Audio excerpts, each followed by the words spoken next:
Operation థియేటర్లోకి వచ్చాము. Actually operation అని అనకూడదు, జస్ట్ ఒక నీడిల్తో చేసే ట్రీట్మెంట్ కాబట్టి వచ్చేసాము. ఒక 2 మినిట్స్లో డాక్టర్ వచ్చి యాక్చువల్ పిఆర్పి సెషన్ అనేది స్టార్ట్ చేస్తారు. ఇన్ బ్రీఫ్ ఎక్స్ప్లెయిన్ చేసుకుంటూ చేస్తారనమాట, అసలు ఎందుకు ఇస్తున్నాం, ఆపరేషన్ ఎందుకు అవాయిడ్ చేయాలనేది.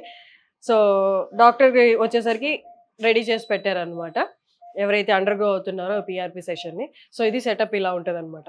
సో ఇప్పుడు మనం డాక్టర్ని వెల్కమ్ చెప్దాము. వచ్చిన తర్వాత ఆయన పిఆర్పి సెషన్ స్టార్ట్ చేస్తారు. ఇది ఎంత, ఇవి బంగారమేనా? ఎప్పుడు హాస్పిటల్కి వచ్చినప్పుడు తీసేసి రావాలా? పోయాయి అనుకో మళ్ళీ ఇబ్బంది. మీరు ఇక్కడ పడుకుంటారు, మిమ్మల్ని షిఫ్ట్ చేస్తూ ఉంటారు కదా, నమ్మకం ఉండాలనే. అవునా? ఎంత ఉంది బంగారం మీ దగ్గర? బాగానే ఉందా? చెప్పలేనంత ఉందా? గుడ్. మీరు చక్కగా ఎక్సర్సైజ్ చేసుకోండి, ఎక్కువ పని చెయ్యొద్దు. ఇప్పుడు వంట మనిషి కూడా ఉంది కదా, పై పని ఉంది కదా, ఇంకేం వాళ్ళకి కూర్చొని అంతే చెప్తా ఉండండి అంతే. ఎందుకంటే మీ వయసు దృష్ట్యా మీరు ఎంత నిలబడి తక్కువ పని చేసుకుంటే ఈ ట్రీట్మెంట్ అన్ని సంవత్సరాలు ఉంటుంది. 10 years ఎందుకు, 25 సంవత్సరాలు ఉంటుంది అనుకొని దిగుదాం. మంచిగా అనుకొని దిగాలి కదా. కాకపోతే ఆ 25 సంవత్సరాలు ఉండాలి అంటే మీరు నా మాట వినాలి. నా మాట వినడం కాదు, నా మాట అర్థం చేసుకోవాలి. సో డాక్టర్ గారు ఏం చెప్తున్నారు, ఈ ట్రీట్మెంట్లో నాకు ఏం జరుగుతుంది, ఈ ట్రీట్మెంట్ వల్ల నాకు ఏం ఉపయోగం కలుగుతుంది, ఆ జరిగిన ఉపయోగాన్ని మనము ఎట్లాగా కాపాడుకోవాలి, అంతే సింపుల్. అది చేస్తే ఏ డాక్టర్ దగ్గరికి వెళ్ళాల్సిన అవసరం లే, ఎటువంటి ఇంజెక్షన్ అవసరం లే, ఎటువంటి ఆపరేషన్ అవసరం లేదు. ఎందుకంటే ఇది న్యాచురల్గా మన బాడీలో మనం చేస్తున్న పనుల వల్ల వచ్చిన ఒక అరుగుదల అంతే. ఇది జబ్బు కాదు, ఏం కాదు. అందులో మీకు ఈ వయసులో వచ్చింది కాబట్టి మీరు అదృష్టవంతులు. ఇప్పుడు అందరికి 35-40కి వచ్చేస్తుంది, అమ్మాయిలకి ముఖ్యంగా. సో అందుకని అందరూ కూడా తెలుసుకోవాల్సింది ఏంటంటే 30-35 ఏళ్ళు దాటిన తర్వాత ఎంత తక్కువ నిలబడి పనులు చేసుకోగలిగితే మోకాళ్ళు కానీ నడుము కానీ ఇతరత్ర ఏ జాయింట్ కానీ అన్ని రోజులు అన్ని సంవత్సరాలు ఉంటుంది. ఇది అందరూ తెలుసుకోవాలి. సరేనా? రిలాక్స్ ఉండండి. నేను ఇప్పుడు మీది 2వ సిట్టింగ్ కాబట్టి మీకు ఆల్రెడీ నొప్పి బాగా తగ్గింది కాబట్టి ఇంకొక 3 సిట్టింగ్స్ ఉన్నాయి ఇది దీంతో కలిపి కాబట్టి అప్పటికి మీకు నొప్పి పూర్తిగా తగ్గుతుంది. నేను చెప్పిన జాగ్రత్తలు పాటిస్తే జీవితాంతం ఉండే అవకాశం కూడా ఉంది. సరేనా? గుడ్. డాక్టర్ సుధీర్ గారు, మీరు మ్యాక్సిమం ఆపరేషన్ వద్దు వద్దు వద్దు అనే అంటారు, కానీ బయట ఏమో అంత రివర్స్లో వినిపిస్తుంది. ఫస్ట్ ఆపరేషన్కి వెళ్ళిపోండి అమ్మా, ఇప్పుడు ఆపరేషన్ ఏముంది అంత నార్మలే కదా అంటారు. మీరు అది నార్మల్ కాదు అంటారు. ఎందుకు అంటారు? ఏ బేసిస్ మీద ఆపరేషన్ వద్దంటారు మీరు? నేను ఎప్పుడు కూడాను గత 8 సంవత్సరాలుగా ఏ పేషెంట్కి కూడాను మోకాళ్ళు అరిగిపోయింది, మోకాలు నొప్పి వస్తుందంటే ఎట్టి పరిస్థితుల్లో మీరు ఆపరేషన్కి వెళ్ళొద్దు, ఇంకొక మంచి మార్గం ఉంది, ఆ మార్గమే ఈ ప్లాస్మా థెరపీ, పిఆర్పి థెరపీ, లేదంటే గ్రోత్ ఫ్యాక్టర్ థెరపీ అంటుంటాను కదా. ఈరోజు మనం ఆపరేషన్ థియేటర్లో ఒక ఇంజెక్షన్ చేయబోతున్నాం మోకాలుకి.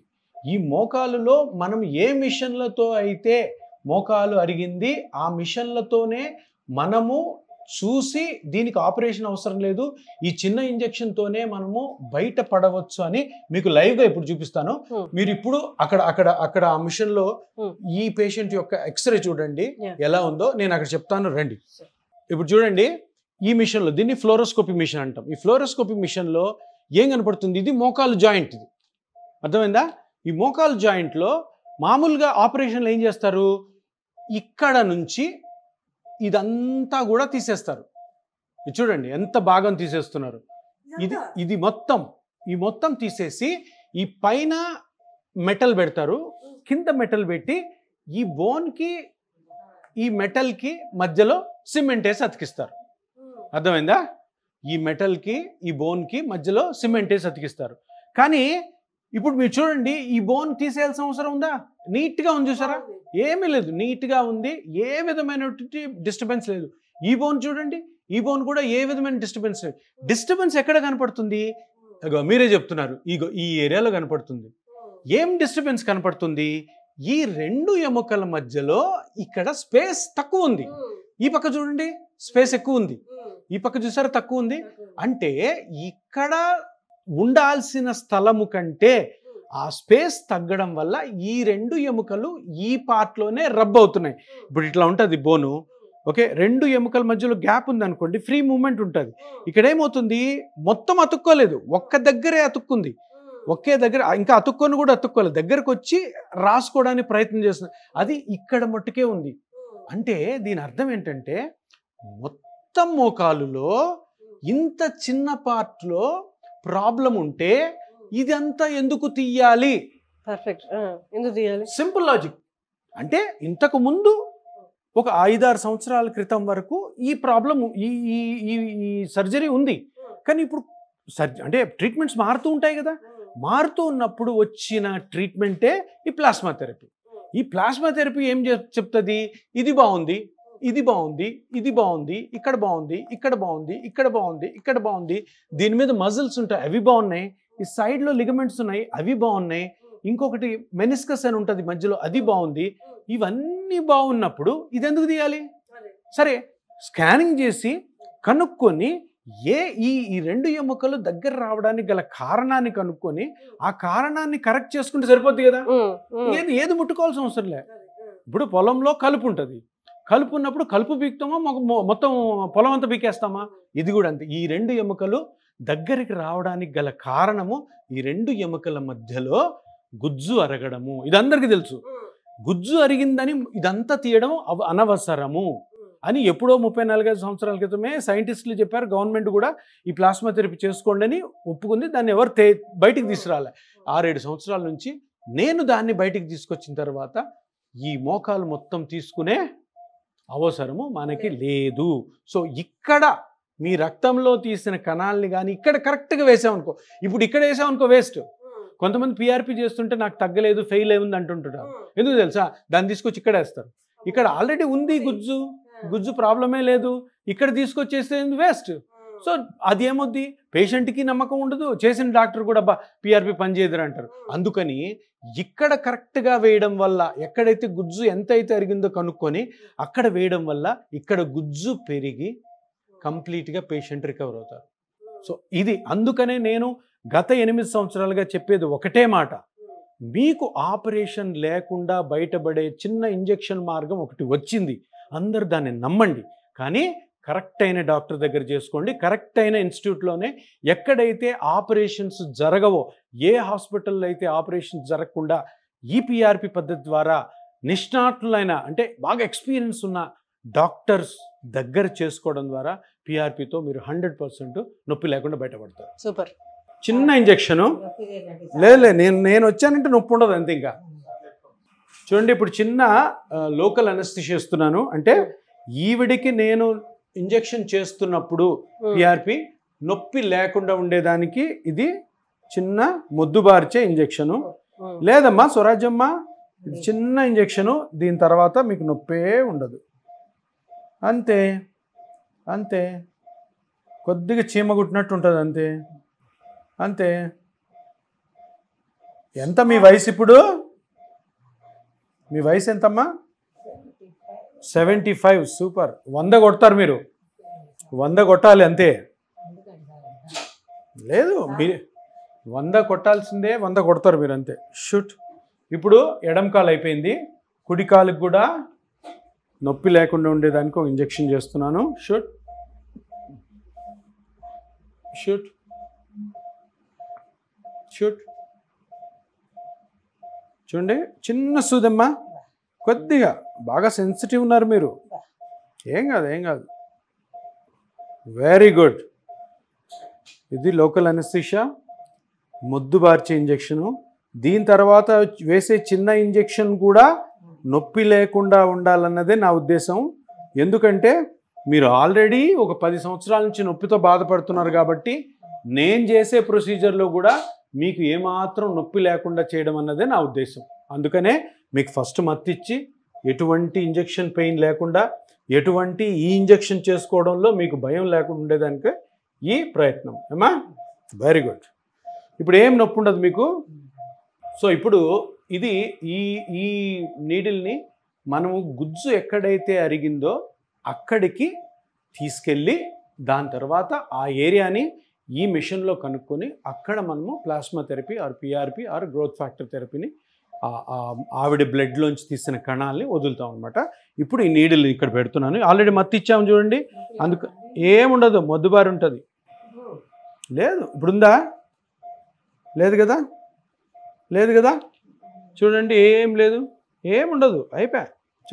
చూసారు, ఇంజెక్షన్ చేస్తున్నప్పుడు కూడా ఆవిడకి నొప్పి లేదు. అంటే మనం ముఖ్య ఉద్దేశం ఏంటంటే ఆల్రెడీ నొప్పితో ఉంటారు పాపం వీళ్ళు, మన దగ్గరికి వస్తారు, మనం ఇచ్చే ఇంజెక్షన్లతో కూడా నొప్పితో ఇది చేయకూడదు. కొంతమంది ఎక్స్పీరియన్స్ లేని డాక్టర్లు పిఆర్పి చేశారనుకో, వాళ్ళకి తెలియదు, ఎక్కడ గుచ్చాలో తెలియదు, ఇష్టం వచ్చినట్టు ఇప్పుడు ఆపరేషన్ థియేటర్లో చేయరు, ఇటువంటి మిషన్స్ వాళ్ళ దగ్గర ఉండవు, ఎక్కడ ఇంజెక్ట్ చేయాలో వాళ్ళకి తెలియదు. అది ఇంజెక్ట్ చేయకుండా ఆ పిఆర్పిని ఆ కంపెనీ వాడు ఏదో చెప్పాడు కదా అని ఆ కిట్ తీసేసుకొని ఆ బ్లడ్ అందులో వేసి ఏదో ప్రాసెస్ చేసి గుడ్డిగా అనస్థీషియా ఇవ్వకుండా గుచ్చితే పేషెంట్ చాలా నొప్పించి నెక్స్ట్ సిట్టింగ్ కూడా మన దగ్గర రాడు.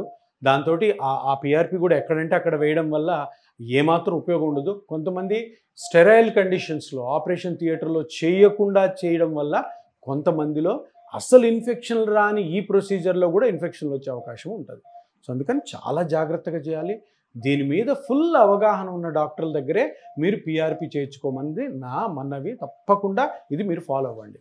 ఇప్పుడు చూడండి, ఇంజెక్షన్ మనం నీడిల్ చేసేది కూడా జాయింట్లోకి ఆ గుజ్జు అరిగిపోయిన దగ్గరికి వెళ్ళడం కోసము చూస్తూ ఆ మిషన్ చెప్పిన మాట వింటూ మనం చేయాల్సి వస్తుంది. షుట్ షుట్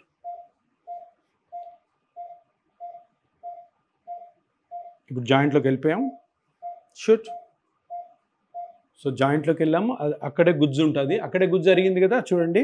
ఇప్పుడు గుజ్జు ఎలాగ అరిగింది అన్నది మనము ఇది ఒక కాంట్రాస్ట్ అంటాం, అంటే దీన్ని డై అంటాం. అంటే దీన్ని ఇంజెక్ట్ చేసిన తర్వాత అసలు గుజ్జు ఎక్కడ అరిగింది, ఆ అరిగిన దగ్గరే మనము మన ప్లాస్మా థెరపీని రిలీజ్ చేస్తున్నాం లేదో దీని ద్వారా మనకు తెలుసు. ఇది ఇంజెక్ట్ చేస్తున్నాను, ఒక నల్లగా ఒక స్ప్రెడ్ వస్తుంది చూడండి, చూసారా? అది అంటే ఆ నల్లగా వచ్చే స్ప్రెడ్డే మనం కరెక్ట్గా ఈ ప్లాస్మా థెరపీని ఇంజెక్ట్ చేయాలన్న ప్లేస్ అన్నమాట.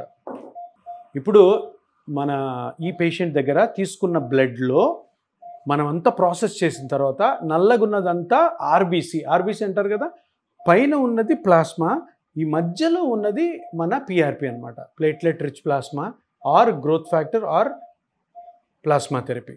సో ఇక్కడ నుంచి మనము కరెక్ట్గా ఆ కణాలని తీసుకోవాలన్నమాట. సో ఫస్ట్ ఈ క్యాప్ లిడ్ తీసేస్తున్నాను, టచ్ చేయొద్దు. మనకి అనవసరమైనటువంటి పైన ఉన్న ప్లాస్మాని ఇప్పుడు ఇంజెక్షన్ ద్వారా తీసేస్తున్నాం. చూడు, ఈ పైన ఉన్నదంతా కూడా మనకి అవసరం లేదు, అది నేను తీసేస్తున్నాను.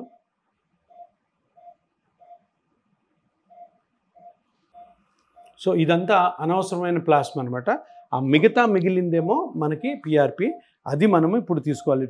ఇది ఒక నీ జాయింట్కి ఇది పిఆర్పి, ఇది ఇంకో నీ జాయింట్కి.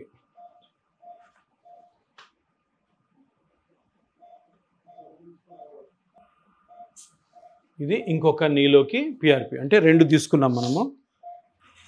చూసారా, ఇది లెఫ్ట్ దానికి, ఇది రైట్ దానికి, దేంట్లో ఇది ఏదైనా వేసుకోవచ్చు. సో దీన్ని ఈక్వల్గా డివైడ్ చేసి మనం నీ జాయింట్లో ఇంజెక్ట్ చేయాలన్నమాట. ఇప్పుడు ఫస్ట్ లెఫ్ట్ దానిలో ఇంజెక్ట్ చేస్తున్నాను పిఆర్పి. అమ్మ, నీ రక్తంలోంచి తీసినది. దీంట్లో కణాలు ఉంటాయి, ఈ కణాలే నీకు అడిగిపోయిన గుజ్జుని పెంచుతాయి నెమ్మదిగా. ఇప్పుడు వరి మొలకలు వేస్తే మొలకలు అవుతాయి కదా, అట్లాగా ఒక 3 నెలలు పడుతుంది, స్లోగా పెరుగుతుంది. సో దీన్ని ఇప్పుడు మనం ఆల్రెడీ అక్కడ చూసాం కదా, అక్కడ మనము కాంట్రాస్ట్ ఇంజెక్ట్ చేసి చూసాం కాబట్టి అక్కడ కరెక్ట్గా గుజ్జు అరిగిందని మనకు తెలిసింది కాబట్టి అక్కడ మనం ఇది ఇంజెక్ట్ చేస్తున్నాం. సో ఎటువంటి నొప్పి లేకుండా లోపలికి నెమ్మదిగా మొత్తం వెళ్ళిపోయింది. షూట్. అది కూడా కరెక్ట్ స్ప్రెడ్ అయింది, చూసారు జాయింట్ అంతా. సో ఈ విధంగా పిఆర్పి అయిపోయింది.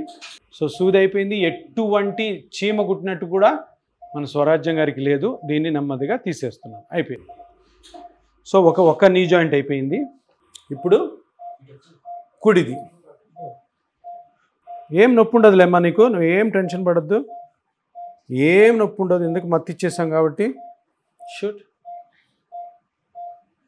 సో ఇప్పుడు కూడా ఈ మిషన్లో చూస్తూ మనం జాయింట్లోకి వెళ్ళాము. జాయింట్లోకి వెళ్ళిన తర్వాత మళ్ళీ ఇది కరెక్ట్ ప్లేస్లో ఉన్నామా లేదా అని తెలుసుకోవడం కోసము కాంట్రాస్ట్ ఇంజెక్ట్ చేస్తున్నాము. కాంట్రాస్ట్ అంటే డై, అక్కడ తెలుస్తుంది చూసారా, ఎక్కడైతే మనకు గుజ్జు అరిగిందో ఆ ప్లేస్ని మనకు చూపిస్తుంది. అది చూపిస్తుంది కాబట్టి మనకు కరెక్ట్ ప్లేస్ అని అర్థమైంది. ఇప్పుడు మిగిలిన ఈ పిఆర్పిని ఈ కుడి జాయింట్లోకి వదులుతున్నాను. ఈ రోజు నుంచి కూడా సామ్రాజ్యం గారికి గుజ్జు పెరగడం మొదలవుతుంది. దీని తర్వాత ఇంకొక 2 సిట్టింగ్స్ ఉంటాయి ఈవిడికి. ఈవిడ అరిగిన గుజ్జు ప్రకారము ఇంకొక 2 సిట్టింగ్స్ ఉంటాయి. ఆ 2 సిట్టింగ్స్ వరకు మేము చెప్పిన ఎక్సర్సైజ్లే ఈవిడ చేయాలి. చేస్తూ మేము చెప్పిన యాక్టివిటీస్ ఏవైతే వద్దంటామో ఆ యాక్టివిటీస్ని ఆపాలి, ఏవైతే ఎక్కువ చేయమంటామో అవి చేయాలా, కరెక్ట్గా ఉండాలి. మళ్ళీ 15 రోజుల నుంచి 20 రోజుల మధ్యలో మీరు ఎప్పుడైనా వచ్చి 3వ ఇంజెక్షన్ తీసుకోవాలి. ఇది 2వది కదా, దాని తర్వాత ఇంకోటి ఉంటుంది. కానీ నేను చెప్పినవన్నీ కరెక్ట్గా పాటించారంటే మనం ఇద్దరం అనుకున్నామా ఒక 20-25 సంవత్సరాలు ఉండాలి అనుకొని దిగాలి. అర్థమైందమ్మా? అదే ఇట్లే ఉండు, హ్యాపీగా ఉండు. ఓకే, ఇప్పుడు 75, ఇంకొక 25 సంవత్సరాలు మీరు నొప్పి లేకుండా ఉండాలి. ఇదే నా బాధ్యత, మీ బాధ్యత కూడా. సరేనా? రైట్, అంతే కదా హర్ష్? చూసారు కదా, ఇది జస్ట్ స్మాల్ సెషన్, 15 నిమిషాల సెషన్ అంతే, ఒక ఇంజెక్షన్ అంతే. ఆవిడ ఇంకా లేచి నార్మల్గా వెళ్ళిపోవచ్చు అనమాట. అంటే నార్మల్గా ఈ ఆపరేషన్స్ అవన్నీ ఆఫ్ చేసుకునే వాళ్ళకి దీనికి తేడా ఏంటి అంటే 15 నిమిషాల ప్రాసెస్, నొప్పి లేని ప్రాసెస్. అందులో ఇంజెక్ట్ చేసేది కూడా మన బ్లడ్లో నుంచి తీసి సపరేట్ చేసిన ప్లాస్మా నుండి తీసేవే. సో ఎలాంటి రిస్క్ అనేది ఉండదు. గ్రాడ్యువల్లీ గ్రోత్ అనేది పెరుగుతూ ఉంటుంది ఎక్కడైతే అరుగుదల అయిపోయిందో. సో 3 సెషన్స్ వైజ్ మనకి మార్పు అనేది కనిపిస్తూ ఉంటుంది. ఎంత గుజ్జు పెరిగింది, ఎంత కంఫర్టబుల్గా ఉన్నారు వాళ్ళు పెయిన్ లేకుండా అనేది. సో ఇది PRP సెషన్.